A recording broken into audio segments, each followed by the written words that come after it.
오늘은 욥기 3장의 말씀을 가지고 사업의 허무가 시작될 때, 사업의 허무가 시작될 때라는 제목으로 하나님 말씀 함께 나누도록 하겠습니다. 성경 속에 욥기라는 말씀이 있습니다. 근데 욥기는 고통을 겪고 있는 욥이라고 하는 한 사람, 그 사람의 그 고통의 시간들을 기록하고 있어요. 그래서 1장부터 42장까지 욥이라고 하는 사람, 고통을 겪고 있는 그 사람이 그 고통 가운데서 주변의 사람들과 상황들을 어떻게 만나고 또 그 가운데 하나님을 어떻게 만나고 있는지에 대한 이야기들입니다. 그 중에서 특별히 우리가 함께 본 욥기 3장은 그 욥이 비로소 그 어려운 고통의 한가운데로 들어가기 시작하는 그 첫 그 관문이에요. 그래서 욥기 1장과 2장을 통해서 여러 어려움들을 경험하게 되고 드디어 그 고통의 문을 열고 그 고통의 그 길을 이제 시작하는 그 첫 장입니다. 그런데 그 욥이 내뱉고 있는 그 말은 저주의 말이에요. 믿음의 사람, 그래서 욥기 앞부분에 나오는 것처럼 온전하고 정직해서 하나님을 경외하며 악에서 떠난 사람이라고 그렇게 자기에 대한 수식어가 붙어있던 욥이 고통의 문을 열면서 내뱉었던 첫 마디가 바로 저주의 말입니다. 여러분 아침에 딱 일어나셔서 실제로 생각을 해보면 아침을 막 준비하고 뭐 샤워를 하고 준비하면서 거의 말을 안 하는 거를 느껴본 적이 있으실 거예요. 거의 한 두세 시간 동안 아무 말도 하지 않고 처음으로 뭐 버스를 타거나 전철을 타거나 이러면서 아니면 여기 사무실에 와서 처음으로 안녕하세요, 이게 내가 그날 내뱉었던 첫 마디였던 것을 이렇게 생각할 때가 있을 겁니다. 이제 그걸 느끼고 나서 저는 아침에 일어나서 제일 먼저 하는 말이 주님이라는 말을 제일 먼저 해요. 입으로 열어서 제 귀에 들리게. 근데 욥이 이 고통의 문을 열면서 내뱉은 그 첫 마디가 자기 생일에 대한 저주였어요. 태어나지 않았으면 좋았을 것을, 어머니가 나를 낳을 때 내가 사산이 되어서 나갔으면 좋았을 것을, 이런 이야기를 내뱉고 있는 것이죠. 그 말을 통해서 그가 얼마나 극심한 고통과 환난 속에 있는지 이제 알게 됩니다.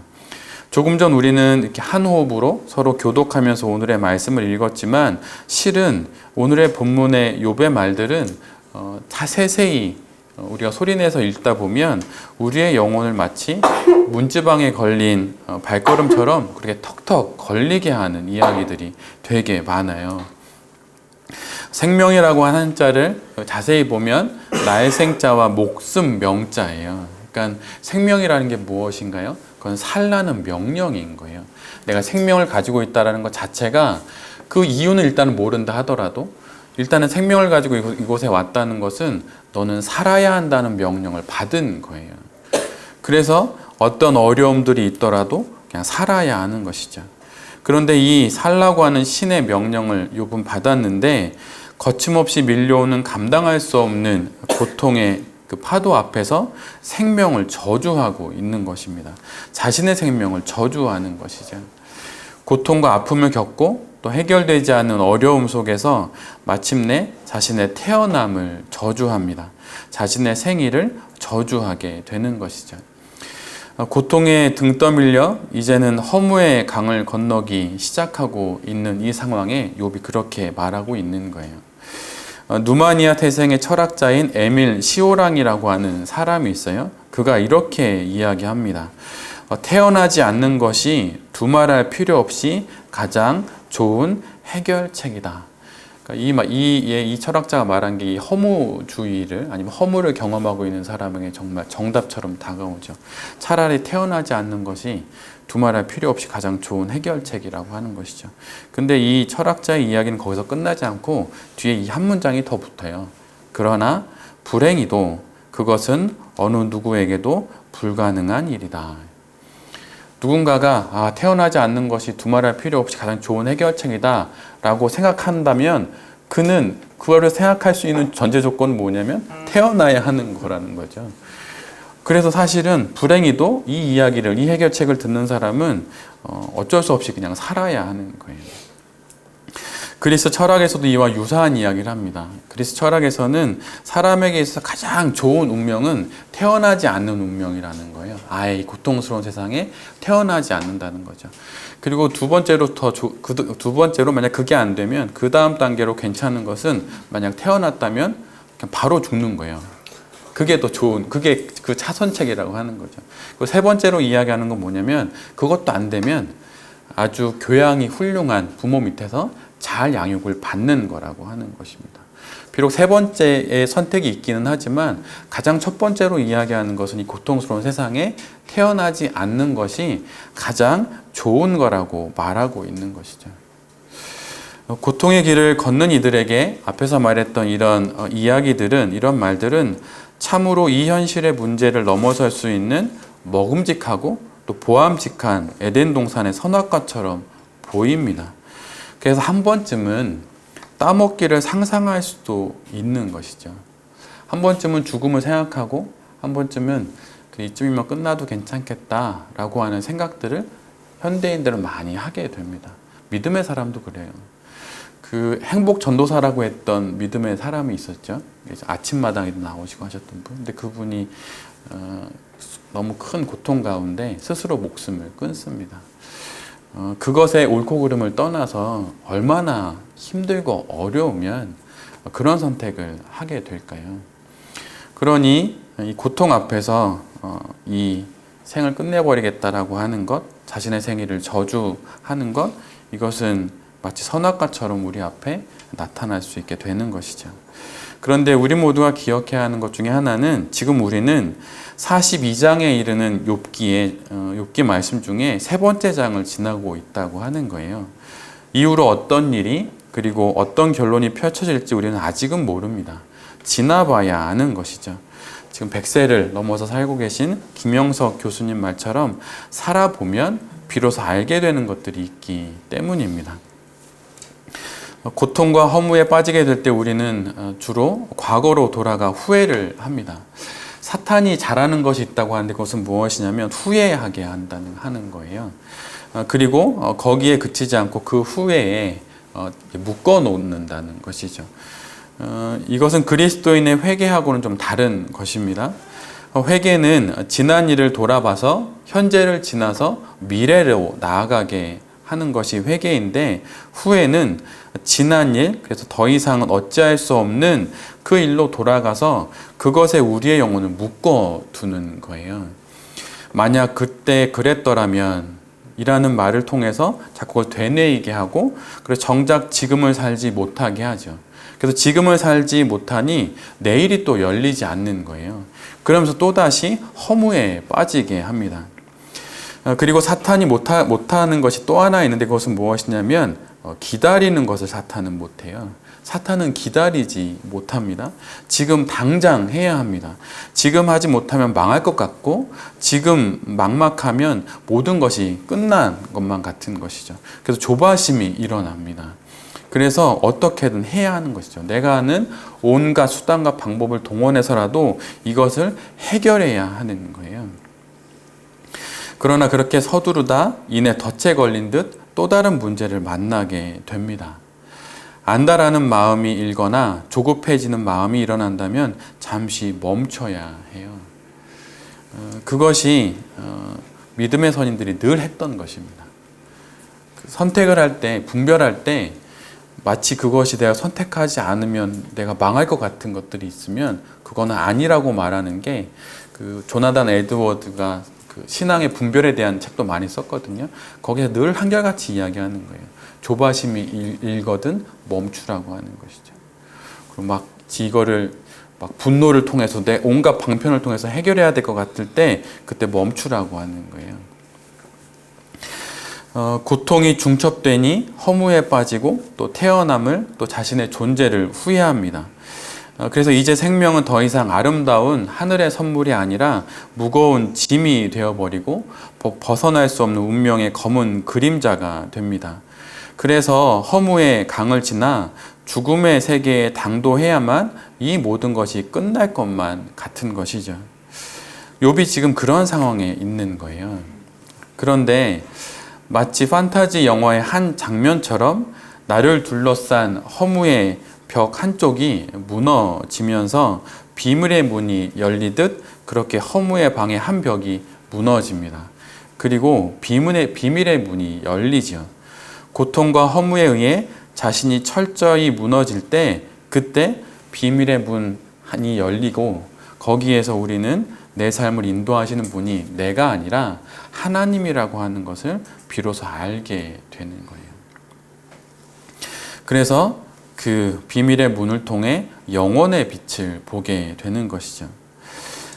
시간과 또 공간의 틈에서 살아가는 존재이기에 우리는 인간이라고 불리게 됩니다. 그리고 인간이라 불리는 우리는 바닥에 이르렀을 때 비로소 근원을 생각하게 돼요. 아래로 떨어질 때 비로소 내가 딛고 있는 그 두 발의 그 밑부분을 비로소 생각하게 됩니다. 그래서 고통과 허물을 맞이하니 영원을 생각하게 되는 것이죠. 이 영원의 빛을 본 사람은 다른 빛에 현혹되지 않습니다. 분별하게 되는 거죠. 저는 가끔 여행을 가거나 그래서 이렇게 이른 새벽, 아직 해가 떠오르지 않는 그 밤이라고 해야 될까요? 그때 저기 바닷가, 특히 동해 바닷가에 저 멀리 보이는 그 휘황찬란한 불빛의 배들을 볼 때가 있잖아요. 근데 그 배들 볼 때면 그 배에는 그 집어등이라고 해서 그 물고기들을 부르는 빛이 있어요. 집어등이라고 하는 건데 그 집어등의 불빛에 몰려드는 물고기들이 이렇게 마음속으로 이렇게 생각이 돼요. 그 물에 걸리는지도 모르고 그 빛을 참빛으로 여기는 물고기들이 이렇게 마음속에 그려집니다. 그래서 그 물고기들처럼 우리들도 참빛이 아닌 다른 빛을 쫓아서 인해 허무와 고통의 그물에 걸려들게 되는 것이죠. 예전에도 이 자리에서 말했던 한 문장인데 오스왈드 챔버스가 했던 말이에요. 영원의 빛이신 하나님이 실제가 되면 모든 것들은 그림자가 된다는 거예요. 내가 자꾸 무엇인가에 현혹되고 나의 태어남조차도 저주로 여겨지고 하는 상황들은 내 삶의 주변에 그림자가 많기 때문이 아니에요. 실제로는 마땅히 비춰져야 할 영혼의 빛, 영원한 빛이신 하나님이 비춰지지 않으니까 그것들이 다 그림자처럼 보이는 거죠. 오늘도 그늘이라고 하는 표현이 나오는데 그렇게 되는 것입니다. 아우구스티누스가 그의 책인 고백록에서 이런 이야기를 했어요. 만약 내면에 불안함을 느끼느냐? 만약 그렇다면 그 불안이란 나를 힘들게 하는 것이 아니라 하나님이 나를 부르는 소리라고 하는 거예요. 만약 불안하십니까? 그럼 그것은 하나님이 지금 나를 부르고 있는 거예요. 만약 나의 삶에 다가온 여러 가지 어려움들과 고통, 또 허무 때문에 나의 영혼이 자꾸 이렇게 춤추듯이 흔들리나요? 그것은 지금 하나님이 나를 부르고 계신 거예요. 오늘 우리가 함께 보지는 않았지만 오늘 본 말씀의 가장 욥기 3장 마지막 절에 26절에 이런 말씀이 있어요. 나에게는 평온도 없고 안일도 없고 휴식도 없고 다만 불안만이 있구나. 지금 욥의 이 불안 속에서 사실은 그 욥은 자신의 태어남을 저주하고 차라리 죽기를 그리워하지만 사실은 이 모든 상황이 하나님이 욥을 부르고 있는 것이라고 하는 것이죠. 우리 모두는 믿음을 가지고 있습니다. 그리고 믿음 속에서 또 희망을 보게 됩니다. 불안 속에서 또 희망을 보게 되죠. 근데 정확히 말하면 희망은 보는 것이 아니라 믿는 거예요. 어찌 희망이 다 보이겠어요? 나의 이 허무로 둘러싸인 이 사업의 막막한 길 가운데 사업의 다음 스텝이 보이나요? 그렇지 않아요. 그것이 아니라 나의 사업을 시작하게 하신 그분이 나의 사업의 다음 스텝도 이끌어 가실 것을 우리는 믿는 거죠. 그리고 그 믿음을 통해서 우리의 사업의 희망을 보게 되는 것입니다. 그래서 희망이 보이지 않는 건 당연한 거예요. 나의 앞길이 보이지 않는 건 당연한 것이죠. 그러나 믿는 것이고 믿음을 통해서 나의 사업의 이 허무의 길을 지나게 되는 것입니다. 여기 있는 우리 모두는 단 한 번 삽니다. 그래서 마지막을 사는 거예요. 그래서 내가 살아가는 삶 가운데 허물을 만날 수도 있고 고통을 만날 수도 있습니다. 그래서 때로는 나의 태어남을 저주할 수 있겠죠. 내가 이런 부모님 밑에서 태어나지만 않았어도 나의 삶이 달라졌을 텐데. 근데 그렇게 생각하는 건 나에게 이 생명을 주신 하나님의 섭리를 믿지 못하는 거예요. 저에 관련된 이야기를 하나만 하고 마치도록 하겠습니다. 저희는 어머님이 있습니다. 저희 어머님 체구가 되게 작으세요. 또 예전에는 지금은 이제 무릎 관절 수술하셔서 키가 한 3cm 커지셨는데 그 예전엔 다리가 이렇게 완전 오다리로 휘셨어요. 그래서 걸어 다니실 때면 전 어렸을 때 잘 몰랐어요. 어머님이 치마를 안 입지. 어렸을 때 어머님이 이렇게 몸에 다리에 쫙 붙는 치마를 입으면 이쁘잖아요. 근데 어머님 항상 통으로 된 바지를 입으셨어요.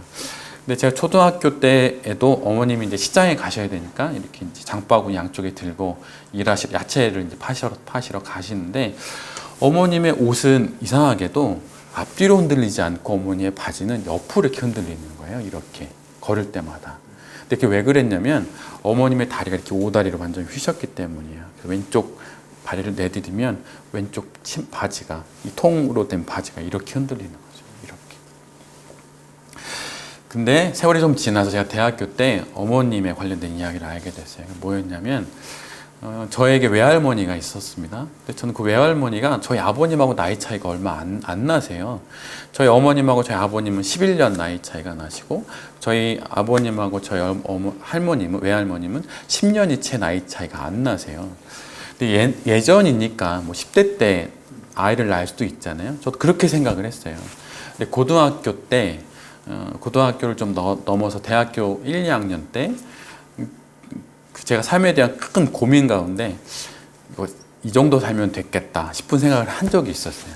근데 그걸 이제 어머님이 아셨어요. 말하진 않았지만 저 아들 녀석이 뭔가 삶에 큰 고민이 있구나라는 걸 아셨죠.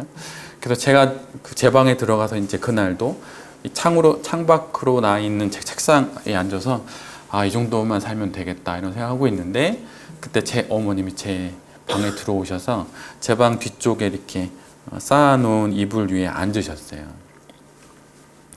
근데 제가 그날 바로 전날에 저희 누님으로부터 들은 얘기가 하나 있어요. 그게 뭐였냐면 저희 어머님의 친모가 어머님이 태어나시고 나서 한두 달도 안 돼서 돌아가셨다는 거예요.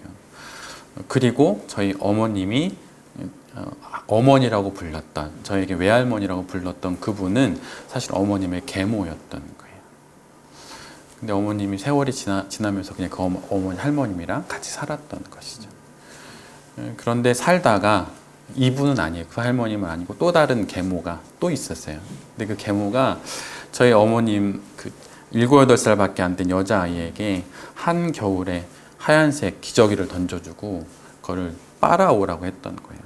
근데 내과에서 이제 수도꼭지에서 막 찬물을 가지고 손을 빠는데 잘 안 지워지잖아요. 그게 잘. 그래서 그걸 어찌됐든 가져갔어요. 7살, 8살 일단 여자아이가. 근데 이게 너무 지저분하고 잘못 빨았다고 그 빨래방망이로 그 여자아이 머리를 때린 거예요. 그래서 아이가 수도가에 기절했어요. 저희 어머님이. 근데 그때 어머님이 깨어나셔서 이런 생각을 하셨대요. 내가 여기서 이렇게 있다가 맞아 죽겠구나. 그래서 어머님이 스스로 13살쯤 되었을 때까지 기다렸다가 스스로 고아원에 편지를 쓰신 거예요. 그래서 고아원에 들어가셨어요. 근데 고아원에 고아로 들어간 게 아니라 고아원에 보모로 들어가신 거예요. 거기서 10대를 보냈고 20대까지 보내고 그래서 아버님이랑 20대 초반에 만나 결혼하신 거죠. 근데 그걸 제가 언제 알았냐면 그 어머님이 제 뒤에 앉아 계신 그 밤 바로 전날에 그 얘기를 알았어요. 그래서 얼마나 제가 이런 생각을 했겠어요. 죄송하기도 하고. 그런데 저희 어머님 제 뒤에 오셔서 하셨던 말은 딱 하나예요. 제 이름을 불렀어요. 신고나 이렇게. 그때까지 저의 태어남을 저주하고 이 정도면 됐다라고 생각했던 제가 너무 어머니께 죄송하더라고요. 그래서 내 삶에 불안한 마음이 있거나 삶의 허무 가운데 이쯤은 됐겠다라는 생각이 있을 때 그때 좀 더 견뎌보시고 아직까지 펼쳐지지 않은 인생이 있음을 믿고 또 살아갈 수 있기를 빕니다. 사업이 막막할 수 있어요. 사업에 사기당하고 막 이러셔서 그만 살아야겠다 이런 분도 계시잖아요. 근데 그때까지 아직 경험해보지 못한 하나님의 길이 우리 가운데 있습니다.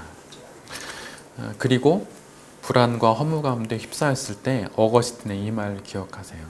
불안이 무엇인지 아느냐? 그것은 하나님이 우리를 부르는 소리라라고 하는 것이죠. 사업 가운데, 인생 가운데 허무가 시작될 수 있습니다. 그때 오늘 우리에게 주신 이 말씀을 기억하면서 여기 있는 우리 모든 베레베 가족들이 허무를 넘어서 희망의 하나님과 함께 단 한 번 그렇게 마지막인 이 인생을 아름답게 또 선물처럼 살아낼 수 있게 되기를 기도드립니다. 아멘.